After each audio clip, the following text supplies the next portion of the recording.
of the Fired Up Sports Network of shows.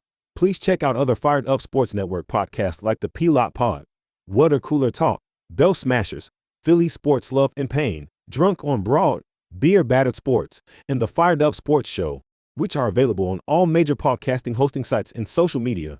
Also, check out Mark Ramos' Roundup on firedupsports.com, which breaks down the happenings going on with all your favorite local teams. You're listening to Drunk on Broad, Philly Sports Unfiltered!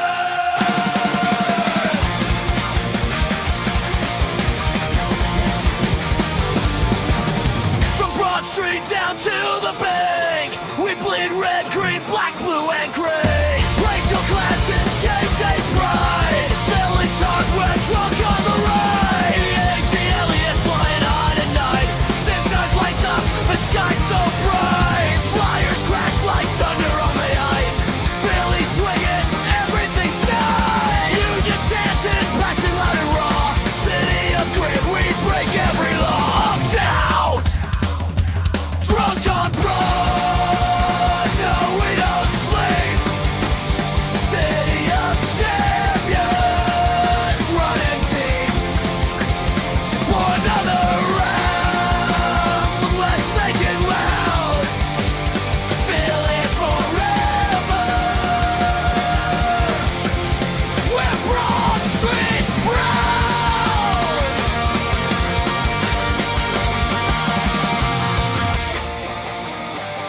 Drunk on Broad, yeah we're home. Drunk on Broad. Oh, look at us, boys. It's summertime. Oh my I'm back God. on land. We had to take a We're little back. hiatus. I'm back on land.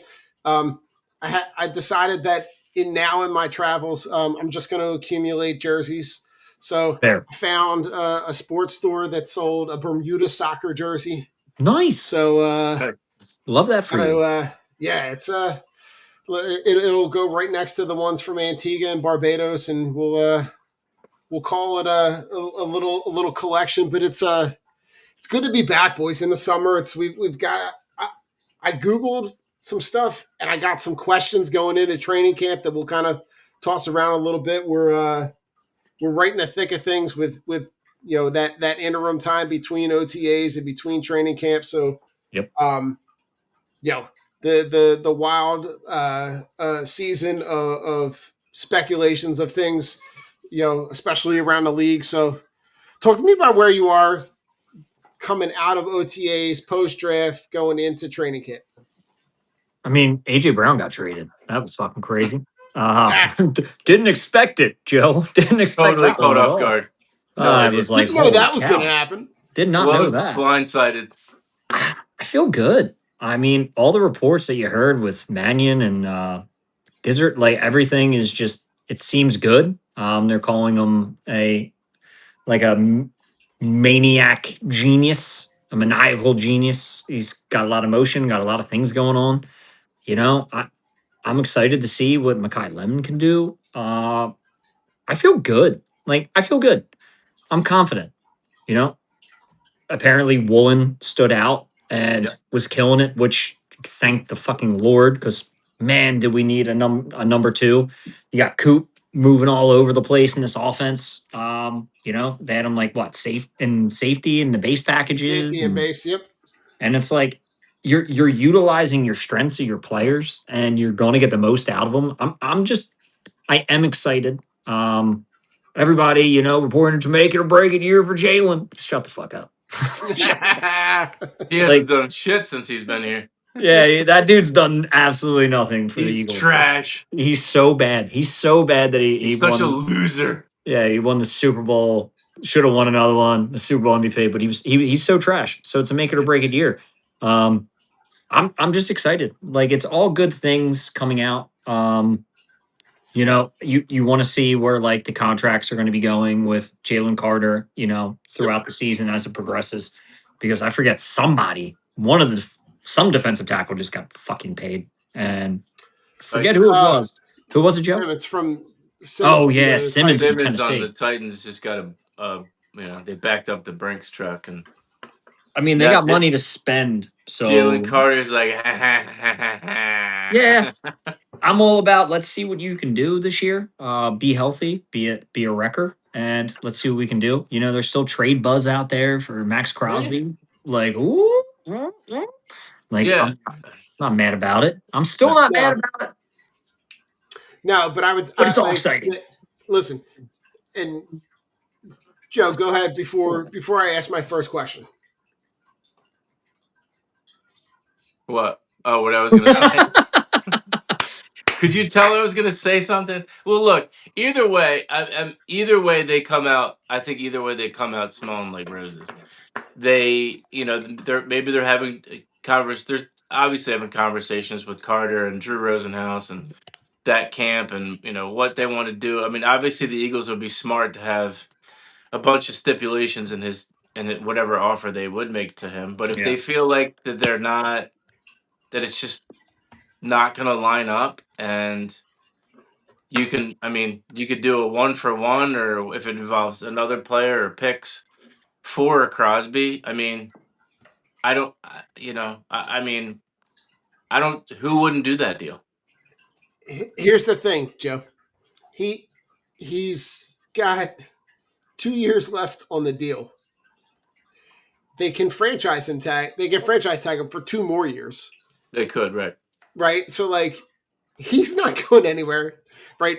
And the funniest stuff is like the trade rumors and stuff that you see like with like the one that popped up The this past week, 49ers? like the 49ers. Yeah, there's no way he goes there.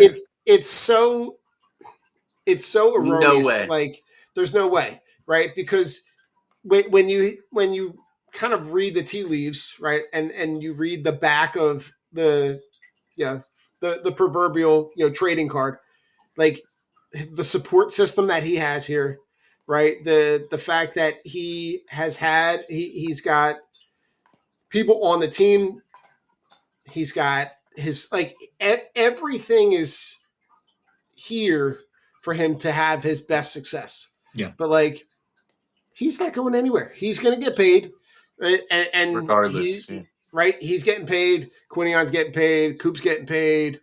Jalix is probably getting paid. Like Moro Joma's going to get a 3-digit deal from somebody else in the league because they're not going to be able to pay him. Yeah, Nolan Smith will go somewhere else. Yeah, and listen, and it is what it is at this point. And that is the price you pay. But here's my first question to you guys: is this defense going into this season more talented than the team that went to the Super Bowl and won? I would say yes. I would say yes. You look at it with the glaring hole at safety, but if you have Coop playing there and the base packages, it makes me feel better. I didn't see any reports on how Makumba's doing, or how he was doing. If he was, I'm not sure. How's the shoulder or whatever the fuck he was dealing with? Big question mark around that guy. I would like to see him put on some weight, some muscle, be the anchor of that defense. Because, I mean, he's a stud when he's able to play. Pure definition of a ball hawk. It's a guy you want back there. It's a guy you need healthy. That's why his size is such a hindrance in his performance. But other than that, like, insert Woolen. Okay, we had big play Slay, but Slay was still older and at the tail end. So it's kind of like, if Woolen can live up to the standards of play that we need him to and not do stupid shit and cost you yards and penalties, I'm fine. Like, I think this is a more talented defense. I love this linebacking core. Jahad Campbell stepping in is going to be an absolute monster this year. Got his number back. You know there's going to be some spite with him wearing number 11. Like, he's going to have he's like, I'll show you who the greatest to play in Philly was. And the funniest stuff is going to be the Wentz jerseys with the brown taped on top of that, with the Campbell taped on top of the brown. I'm excited for that. I'm excited for that. But Joe, talk to me about, like, when you look at this defense, you're talking about a defense that going in on paper has one hole. It's that hole at safety.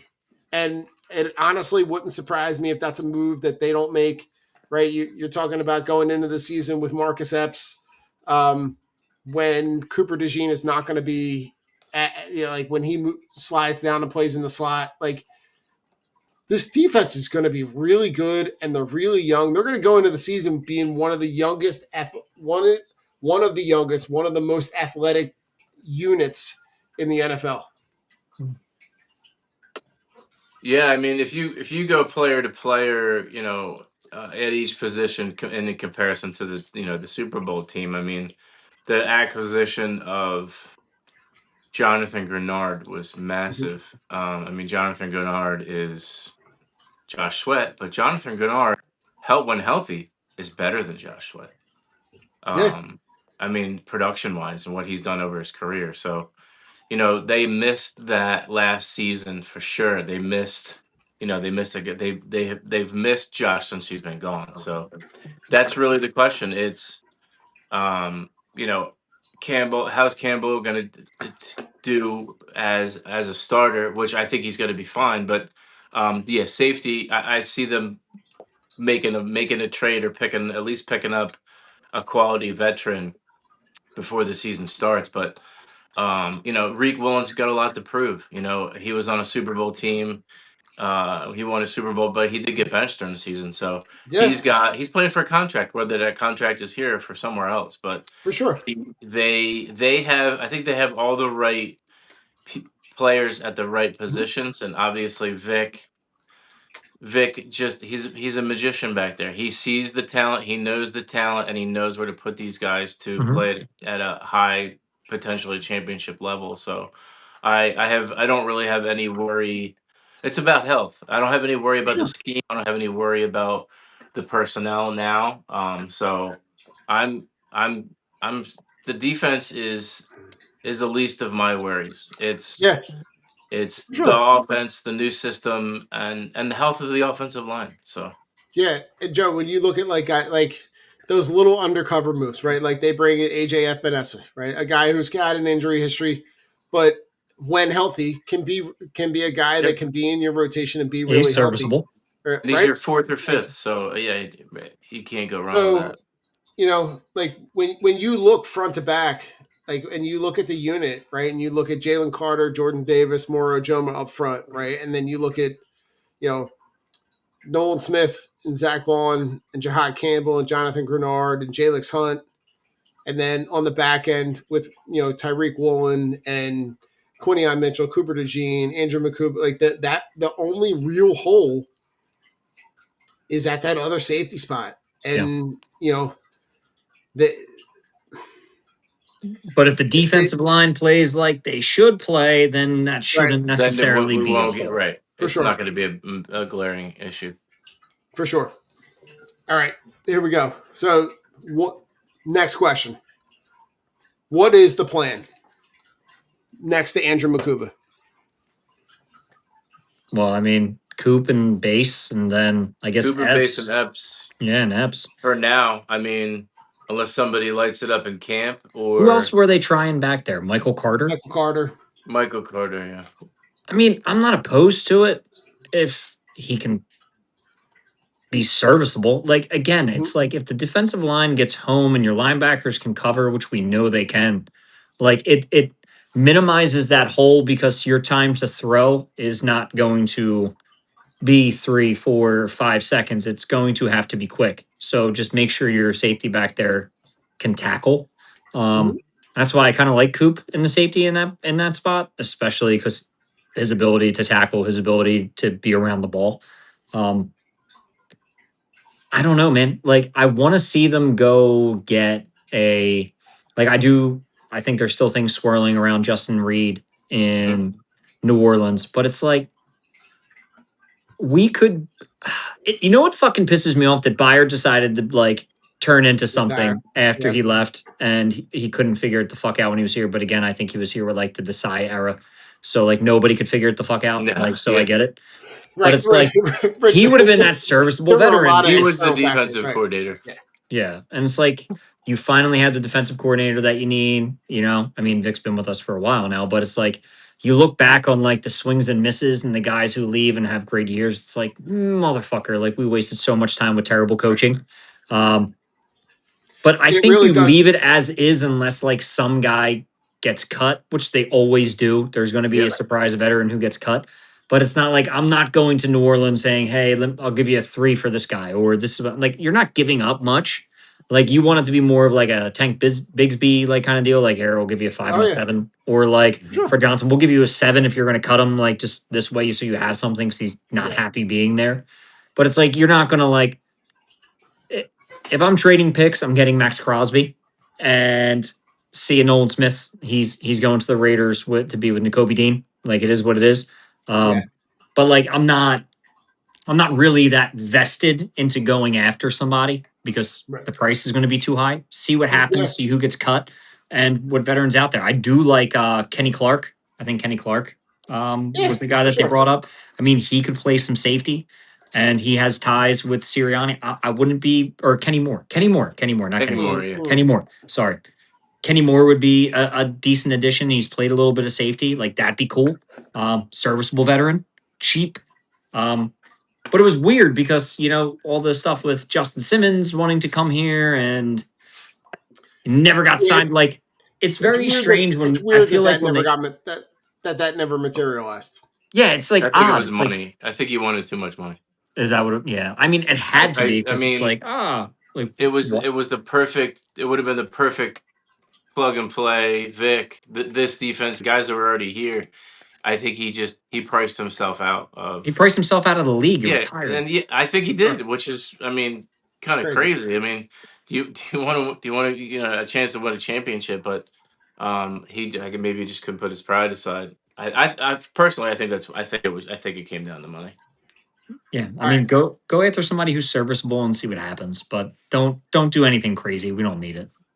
Rich. It's almost like you've seen my list because the next question on my list is about Nolan Smith and Jalen Hunt, right? And we know that with the Did you signing of share the Jonathan Google Taylor- Doc with me, Don? Not yet. Not yet, but when you look at those two guys, right, between Nolan Smith and Jalen Hunt, the money that they already allocated for Jonathan Grenard, the contracts that are coming up soon with the other guys on defense, one of those two guys is getting the contract.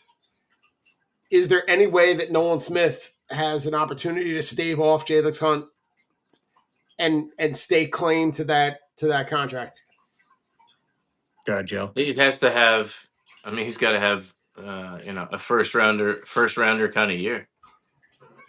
Well, He's that's got what to I'm have. asking, Joe. He's got to have. Kenny. He's got to have at least 8 sacks. Can he get 8 sacks this year? With this defense, absolutely. Nolan If he's 100% healthy and with the guys that are here, Yeah. but I don't know because I don't know because of the rotation. Like we got to see who's starting on the other side. I mean, Grenard's going to start. You paid him all that money. Is it going to be a 50-50 split with him and Probably. with Smith and Hunt? But the thing about it is, it's going to come down to dollars and cents too. I mean, he was a first round pick. He's going to want to get paid like a first round player, and we're just you got to pick and choose who you're going to keep and who you're not. I mean, Jalen Hunt, the 3rd round pick, he's gonna cost you a lot less money, and if it comes down to the two of them, they're probably going to pick Hunt. Nolan Smith has to have at least 8 sacks this year for The him best- for them to consider them keeping him around. The best ability is availability. So if he's not available for more than 4 games, you're going to see him gone. Like, or for 4 games, he's out. Like, there's going to be an issue. And you're saying 8. I'm saying he needs at least 11. And I'm not saying this because I have high hopes for Nolan Smith. It's just you've seen him in the Super Bowl run. He was an absolute monster. Played with the torn tricep. Following year, I mean, it wasn't that great. Like he wasn't able to get on the field a lot in the beginning of the season. He was hurt. The tricep thing, it's lingering. Apparently, I don't know. I'm not a doctor, but when you look at things in hindsight, like Jalen Hunt has been the perfect moldable weapon. Yeah. Like for this Eagles defense. You know, the former safety from Cornell, transfer schools, they throw him at DN. You know the kid's smart. You know the kid's talented. You look at his resume in the pros, it's just going up. His trajectory is him and Moro Jomo, their trajectory is up. And Yeah. unfortunately for Nolan Smith, his trajectory is pretty stagnant. So if he doesn't wow you and get you, like you said, those first round draft pick numbers, he's the guy who's going to go because you're going to be able to afford Jalix Hunt. Nolan Smith is going to be a guy who gets a 4-year, $75 million deal from a team and doesn't live up to it because Right. that's what's just going to happen. I mean, you see it. Josh Sweat goes out to Arizona, has 10 sacks because there's absolutely no pressure on him. He's fucking miserable out there because that's what's going to happen. You're going to get a bad team that's going to be in a need for an edge rusher. They're going to go after Nolan Smith. He might have decent stats, but it's not going to be. He needs to prove it. And unfortunately, like that playoff window where the whole defensive line was just insane, like it was a product of, I mean, let's fucking be real. We didn't think Nick Foles was going to be Tom Brady, right? Everybody catches lightning in a bottle and they hit hard. And then you saw what happened last year. You know, most of those guys except Milt, and it wasn't great. So I'm tempering my expectations for Nolan Smith this year because I'm a huge fan. I like him. I think he's a stand-up dude. But show me something, kid. Like I want to be behind you, but like I also like I'm not mad if the Raiders called and said, "Give us 2 1s and Nolan Smith, and you can have Max Crosby." I'd say, "See ya." Like I'll drive him to the fucking airport. You and everybody else in the Delaware Valley, like that they. And here's the thing: is that Jalix Hunt, even in limited opportunities, is wildly productive and looked really good, and is only going to get has only shown signs of getting better with more time. Yeah. So, Joe, we're going to switch gears. Offensive side, who wins the number 2 wide receiver battle? Number 2, I still think it's going to be Lemon. I think it's going to be Lemon. Okay. Is there a battle? Well, I mean, I guess where these guys are going to line up. How do they get utilized? Where they're going to line up. I think. Well, I mean, right now, and numbers wise, I think it's going to be Wicks, just based on you're giving the guy $12 million. Yeah. You know, I mean, they're going to do everything, and he's going to do everything in his power. I mean, he was a good player. They didn't use him enough out in Green Bay. His familiarity with Mannion. He dropped the ball a fucking ton. His big problem. Get over that real quick. And that was the issue. Like watching him play for Green Bay, he'd have these games where he's like 4 for 135 and 2, and it's just like, oh, this guy's great. Then the next game he's targeted 8 times and he has 2 catches with 4 drops, and it's like easy drops, and you're just like, dude, where's your concentration? And I don't think it's not a talent standpoint because apparently they're ecstatic to have him. They're saying this dude looks great. I think it's a concentration thing. Like watching him, and you know, we do fantasy football. I had Dontavian Wicks in a lot of leagues, and I'm like, yo, this dude is good, but like there's points of this guy is beyond droppable. Like you can't feel comfortable throwing this guy in because of the yips that he has. And that was a wide receiver room last year that was decimated by injury in Green Bay with Reed being hurt. I think he had like the Liz Frank, with Christian Watson not coming back till like week 11. Like he should have separated himself from everyone. He couldn't get out of his own way. So maybe this is the fresh start that he needs. Maybe this is where he gets over the hump with the Eagles. But man, like he needs to break out of the drop habit. Well, listen, Rich, they're going to need some extra chairs in that wide receiver room, right? Like they definitely were not shy about bringing in bodies, right? Because you're talking about also bringing in Hollywood Brown, right? Elijah Moore. You got Darius Cooper from last year, right? You've got Johnny Wilson still in there. Like you've got, right? Like not that any of these guys are like elite level talent, but you've definitely accumulated, I would say, a decent crop of guys to be able to see who separates themselves. Yeah. But like, I'm really curious because the next question is, looking at how does the offense look post AJ Brown, right? Because now you're talking about not focusing in on trying to get the ball to one or two guys, really looking at the sum of all parts and seeing how they utilize these new pieces, specifically Makai Lemon, and seeing where, like, do they? I foresee putting trying to find opportunities to get him in space in the slot over the middle. What does this offense for you look like post AJ Brown? It's gonna be. I think it's gonna be very, very wide open. I think you're gonna see. They talked about Saquon Barkley getting way more involved in the passing game. Eli Stowers and Dallas Goddard and Stowers in the slot, or Stowers as the third receiver, Saquon split out.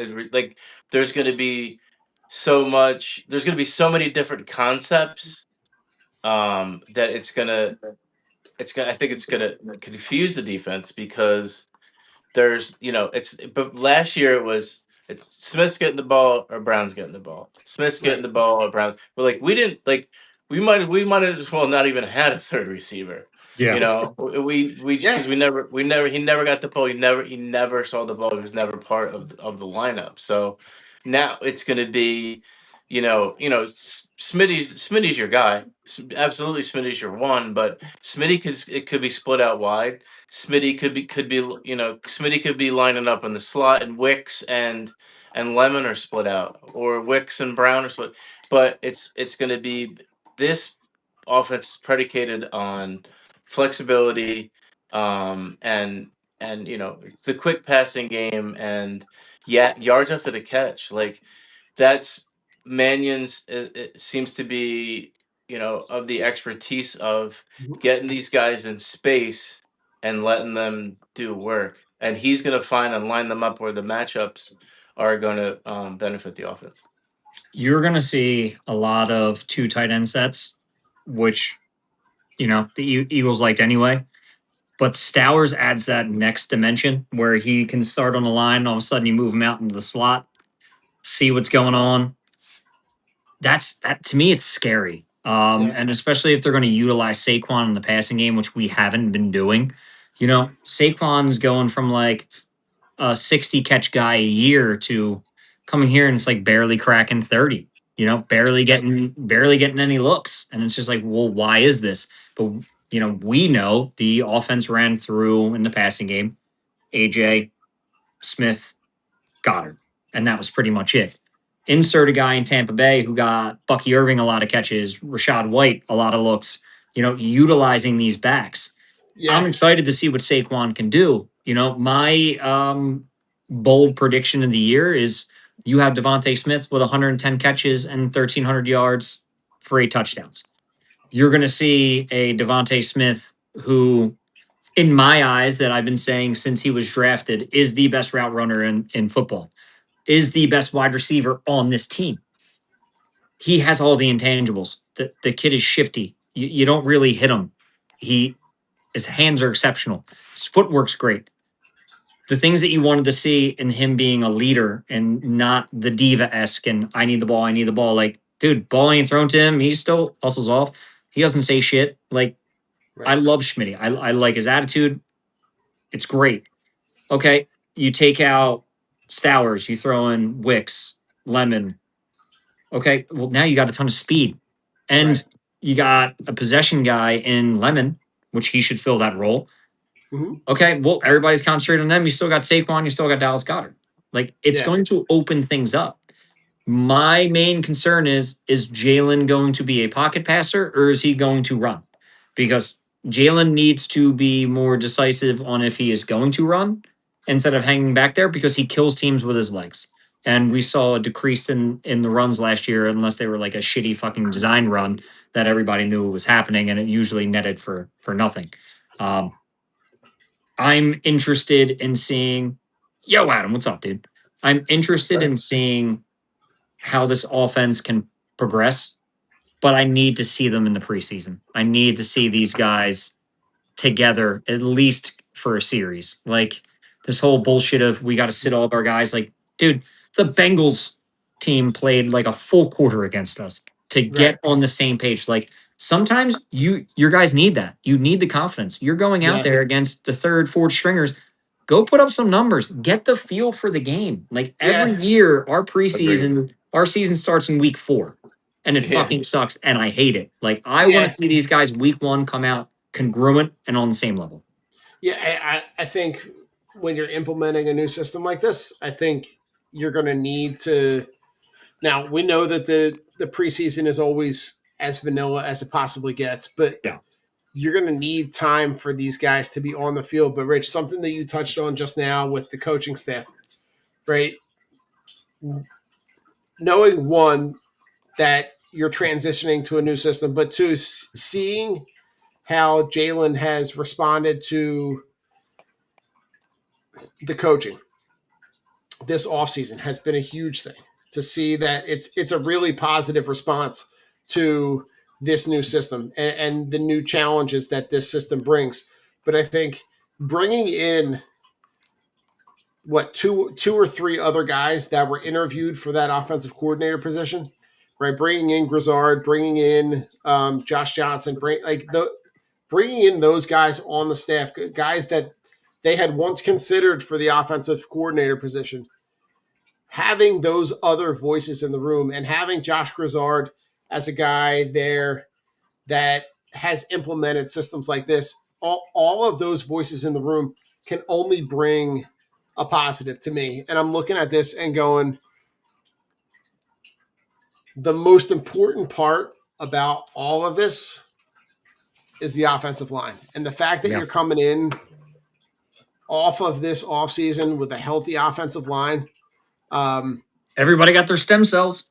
Right. So everybody, it looks like they all got a little side trip to Colombia to be able to get their stem cell treatments. And, but coming in, that is really where this thing started to kind of go off the rails last year. The offensive line not being healthy held this team back. And to know that you're going to go into a season with Mailata and Dickerson and Juergens and Steen and Lane Johnson all healthy, that's a huge, huge deal for this for the success of this team, because you have a couple gimmies at the beginning of the season, and you're going to need to start stacking W's because there are some challenging parts of the schedule later on, and you're also talking about an offensive line room that's a little young, right? You're talking about a lot of those guys, right? The Markel Bells and the Drew Kendalls, and you've got Willie Lampkin and Micah Morris, and right. You've got Fred Johnson, who's the veteran guy. But it seems like Fred just chilling in the back. Right, like during OTAs, they had Markel Bell playing both right and left, kind of grooming him to be that. To have the flexibility to be a swing tackle, if the opportunity presents itself. Talk about how important that room is and those guys to the success of implementing a new offense. Well, it can't get any worse than it was last year. I'll tell you fucking that right now. And if it does, then there's an issue. And also doing it with a new coach. Yeah, I mean, Lane Johnson had glowing, was raving about the new offensive line coach and the schemes and all that. So if Lane's on board, I guess I can say that I'm on board. I didn't really know the dude. All I knew is when he was with Minnesota, he had a terrible offensive line. They ranked almost dead last. Crappy players. And it could just be it's the dog shit that he had. But at the end of the day, if they need to be healthy. Health is the main concern. You have 3 guys up front who can't stay healthy, and they need 3 guys who need to prove it, or they're going to retire after this year, and then it leaves you in a big hole. Yeah. If Dickerson goes and Juergens goes and Johnson goes, fuck. Well, it's been good past 3 years. Fun times. I'm just looking at it as they need to be on the same page. They need to be healthy, most importantly. And if they are 50% better than what they were last year, Saquon's running for 1,500 yards again. Like, that's just the nature of the beast. They were atrocious last year. We all know it. We didn't sugarcoat it. Terrible line play. Freaking Jurgens couldn't even stand up half the time. It was rough to watch, and the guys got their treatments. They should be doing good, and I'm with it. Do you think the Eagles will miss Stoutland? I do think the Eagles will miss Stoutland, but at the same time, the show goes on. I think that's a Sirianni issue, not a Stoutland issue. I think Sirianni. I'm thinking that they're grooming Mannion to take over.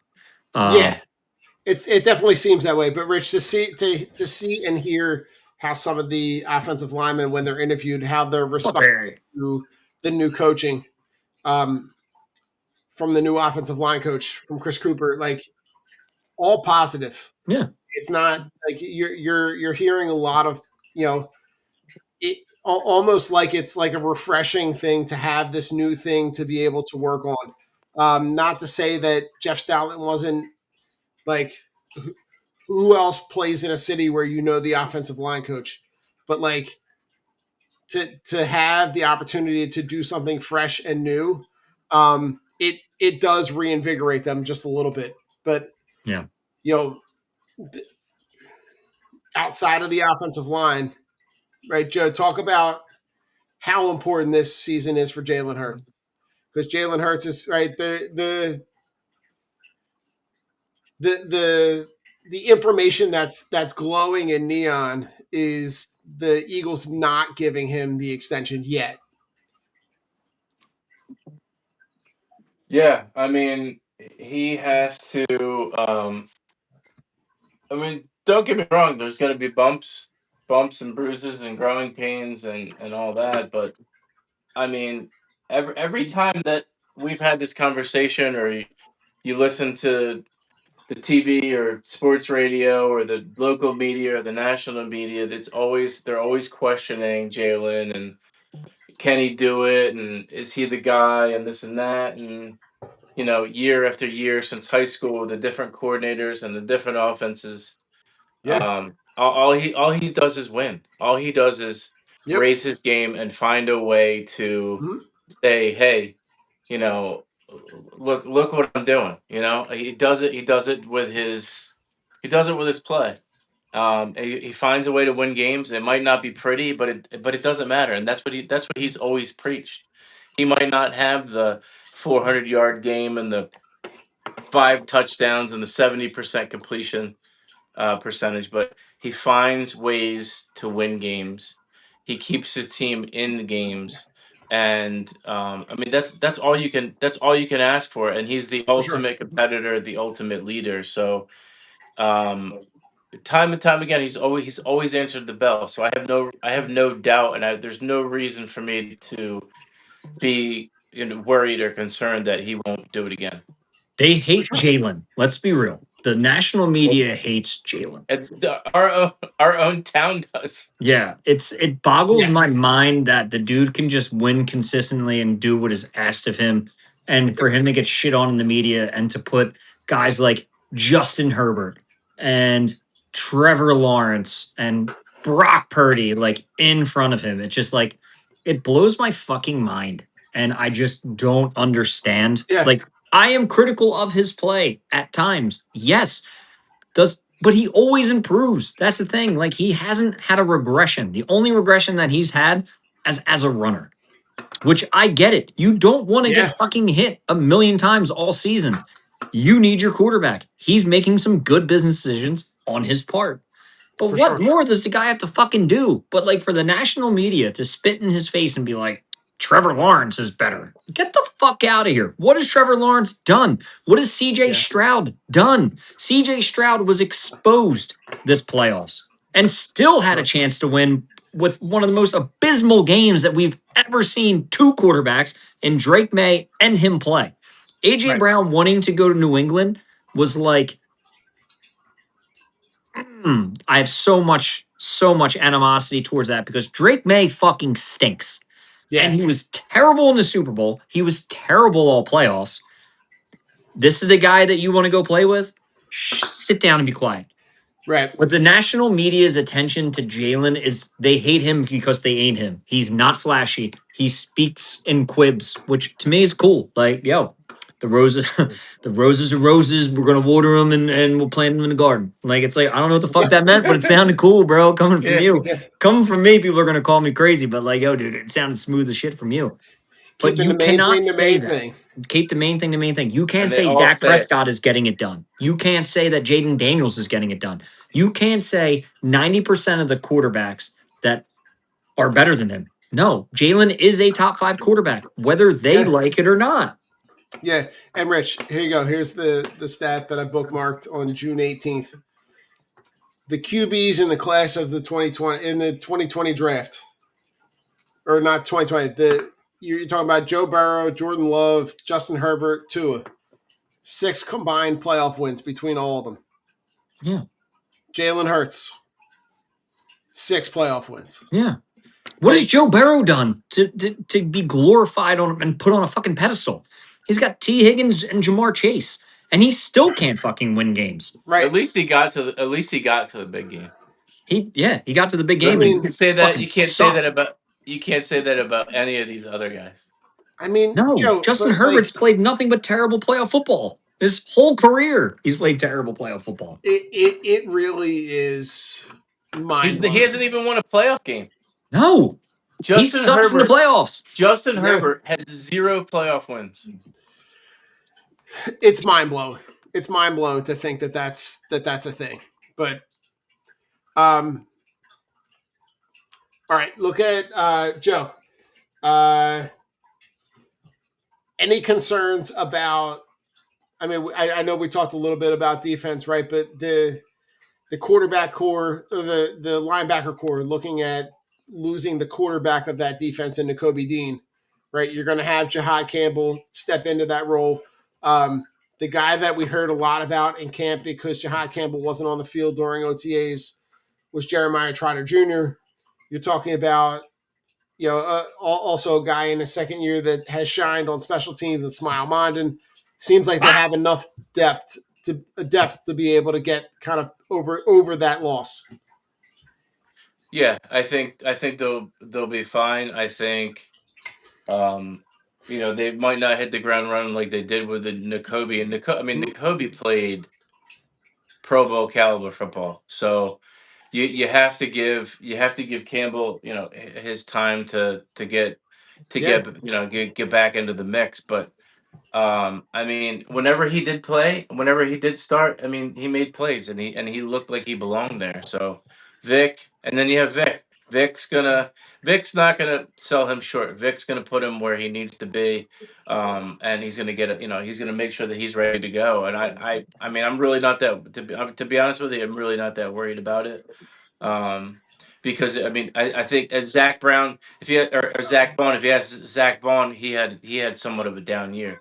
So I think so. Oh, see, trying to show me up, Rich. Zach Bond is due for a bounce back year, and he's gonna be integral in getting Campbell back on track as well. I love it. I think Jahad Campbell should have fucking started anyway, even when Nakobe Dean was healthy. Like Jahad Campbell did fantastic filling in for him before. It's just Nakobe was higher on the depth chart for what reason? I don't know. You knew the writing was on the wall. They're not signing him to the deal that he was going to get from the Raiders because of his injury history.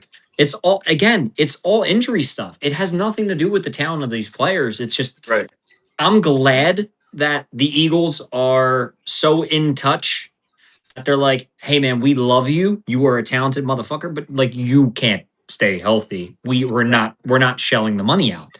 And would you take a hometown discount? Probably not. These guys want to secure the bag. I'm in. Yeah, like, do sure. you Right. boo boo whatever you have to do. But he did us a solid. He did us. He did. He didn't go to Dallas. He absolutely did, and he totally could have because He Yeah, fucking could have. They Christian offered him more Parker, money. right? the money, and the familiarity with Christian Parker. Yeah. Christian Parker. But he knows Dallas sucks. Like, come on, bro. He knows Dallas. You're in Dallas. I can't do it. The Raiders are trending up. Like the Raiders are going to trend up. If Mendoza is half of what they make him out to be, they're trending up. Dallas is trending down. Like Dak Prescott is old. Like Dak Prescott, I think is like 38 years old. He's an old dude. They're not getting any better, and they have a bunch of psychos on that team. Like I would not want to play for Dallas. I mean, I would never play for Dallas anyway, because one, I'm not good at football. But two, just not going to do it. So I like the trajectory of the Raiders. Hold on. If Ollie got drafted and it was the Cowboys, Yeah, no way. I would no fucking way. He could buy me box. He could be the fucking quarterback of the franchise, and I will never ever step foot in that stadium. I will tell my son I love him and I wish him the best, but you're dead to me. Yeah, I love it. You would just right, get a custom jersey. last... It wouldn't be the Cowboys. Yeah. It would be an Eagles jersey. It would be an Eagles. I'm going back to a guy that you talked about at the very beginning. To bring in Tariq Woolen, right? Friend of the show, Dave Zingaro, had nothing but glowing things to say about, one, the size, and two, the athleticism and the speed. We saw a little bit of I'll just call it the lapse in judgment on the field, especially we saw a little bit come to light in that NFC Championship game with the Rams. Talk about the addition of Tariq Woolen alongside of Quinion Mitchell and Cooper DeJean and what that will do for that back that back seven group. Massive. I mean, he's young. He's got something to prove. I mean, he walks that line. He plays with an edge. But he also has a coordinator that's not going to put up with that shit. He knows because he's playing for a deal. He's playing to potentially win another Super Bowl. Yeah. And he's playing on a great defense, and he's got to come in and be humble. He's got to come in and earn his stripes. But Vic's not going to go for it. The coaching staff's not going to go for the after the whistle crap. So I think this team does an amazing job all the way around on making sure that doesn't happen.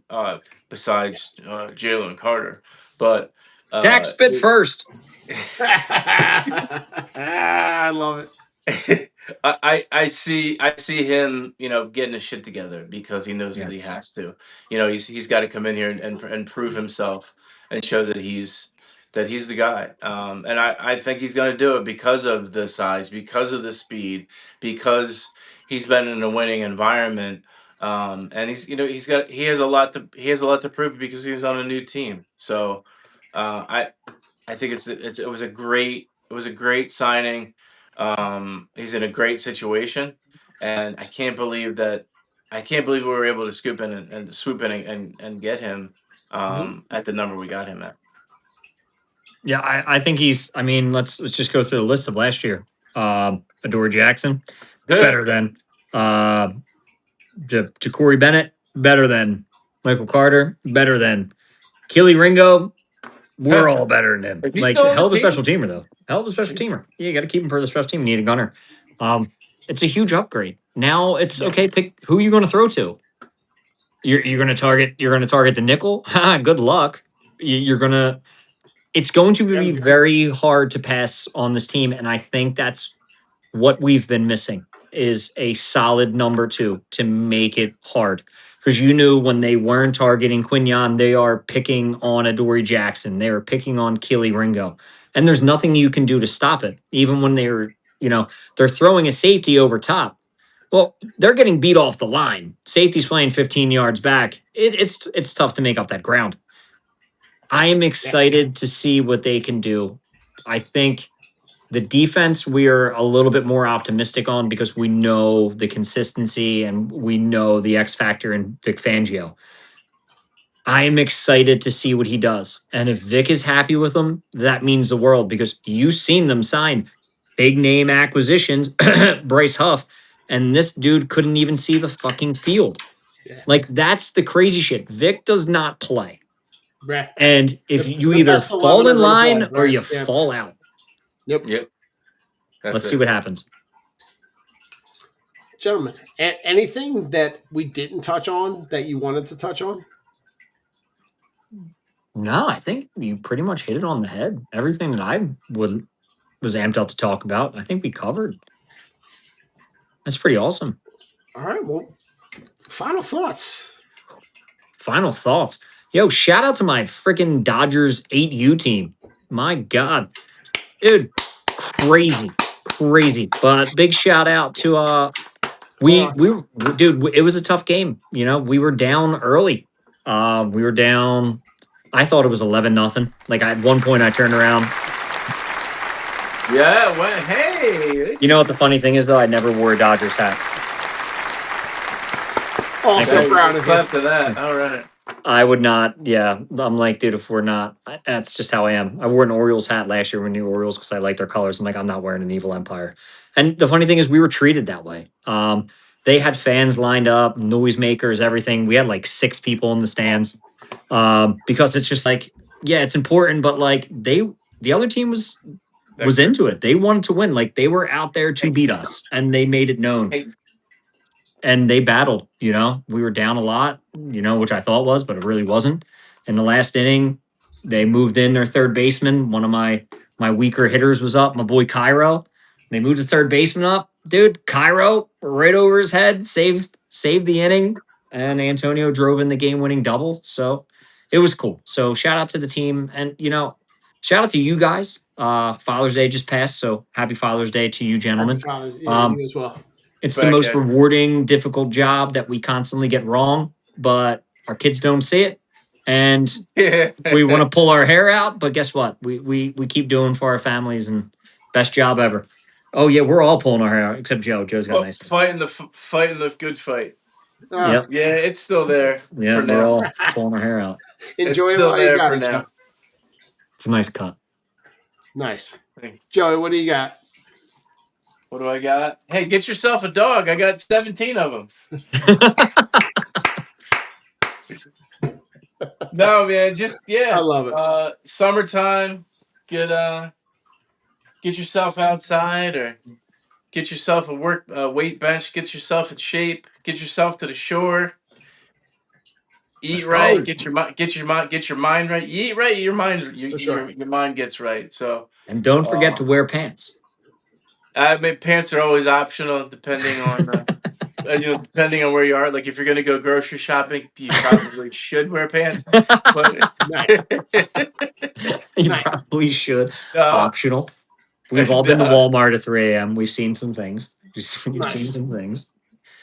No, man, just enjoy your summer. It's June. You know, you got 4th of July right around the corner. So enjoy the weather. Just enjoy being in nature. Just being, if you get outside for an hour a day, a couple hours a day, whatever it is, just sitting outside and feeling that breeze, feeling the air, feeling the sun. It's a great feeling, man. I'm glad that I finally have jobs where I can actually be around and be outside when the sun's still out. So it's a beautiful thing. Get outside with your family, your friends, your parents, your kids, whoever, girlfriend, wife, boyfriend, whatever it is. Just hey, whatever you got, right? But just that's it. enjoy life and enjoy it to the fullest. Listen, I'm going to go back to our childhood. Do you know that in 1987, around this time, and again, this is according to what I saw 1987. on X, 87. Do you know what famous sports toy made its debut? The wiffle ball bat. The Nerf.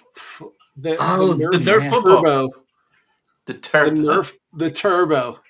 The Turbo football, which was like infamous in the cul-de-sac on Roche Avenue in Orland.